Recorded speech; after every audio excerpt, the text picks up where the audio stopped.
बिस्मिल्लाहिर्रहमानिर्रहीम। नाज़रीन इकराम, इस वक्त रावलपिंडी के हालात बहुत कशीदा हैं। अली अमीन गंडापुर रावलपिंडी में दाखिल हो चुके हैं। बैरिस्टर गौर और सुल्तान अकरम राजा को गिरफ्तार कर लिया गया है और इस वक्त पुलिस और PTI के कारकुनों में झड़पें जारी हैं। एक इंतहाई खौफनाक किस्म का मंजर बन चुका है। टीयर गैस ख़त्म हो चुकी है। टीयर गैस के गोले मार मार के उन्होंने कारकुनों को भगाया, लेकिन इतने ज़्यादा कारकुन थे कि पुलिस को पसपा होना पड़ा। कमेटी चौक से कंटेनर हटा दिए गए, शेल लोगों के घरों में लगे, जिससे बहुत सी खवातीन और बच्चे जो हैं वो उनकी हालत गैर हो गई। एम्बुलेंस यहाँ नहीं आ सकती, लोगों की हालत गैर है और बहुत सारे ऐसे हालात पैदा कर दिए गए हैं कि कंटेनर के बावजूद भी वहाँ पर कारकुन पहुँच चुके हैं। कंटेनरों का शहर कहा जाए तो कम ना होगा। रावलपिंडी की हर गली मोहल्ला पूरा हर तरफ कंटेनर ही कंटेनर है। लोग मोटरसाइकिल कंटेनर के नीचे से गुजार कर अपने घरों में जा रहे हैं। ये हालात हैं जो कभी पहले देखने में नहीं आए और इस तरह पुलिस जो है वो भी पसपा हो चुकी है।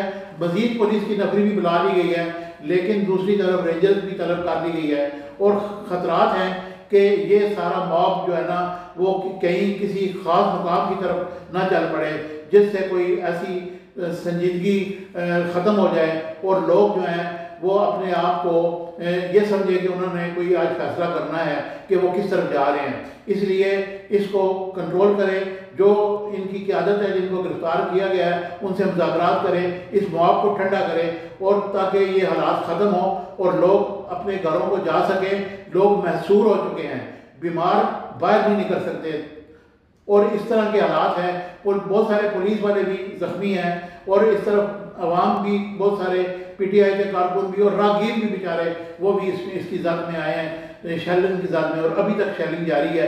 और अली अमीन गंडापुर के साथ भी बहुत सारे लोग हैं, यानी कि ये कहें हज़ारों लोग हैं तो काम ना होगा, लेकिन मुकामी क़यादत ने भी बहुत सारे लोगों को बाहर निकाला है और इस वक्त जो है ना इन्होंने जो रास्ते ब्लॉक किए हैं उसकी वजह से लोगों में ज़्यादा इज़्तिराब आया और लोग बाहर निकले हैं और इस तरह ये हालात काफ़ी कशीदा हैं। अब आप देखें कि रावलपिंडी में दफ़ा 144 भी नाफज है। हुकूमत ने अपनी रेट कायम करने के लिए अपने पूरी इकदाम किए, लेकिन लोगों ने दफ़ा 144 को हवा में उड़ा दिया। अव्वल तो पहली बात तो यह है कि दफ़ा 144 की ज़रूरत नहीं थी, लेकिन दफ़ा 144 लगाया, तमाम चौक शाहराएँ बंद की गई, रास्ते ब्लॉक किए गए, इसके बावजूद भी लोग बाहर निकले। ये गैर कानूनी काम नहीं है रैलियाँ निकालना, जलसे करना, लेकिन इनको इजाज़त अगर देनी है या दी है तो फिर आप रास्ते न बंद करें, अवाम को ना तंग करें।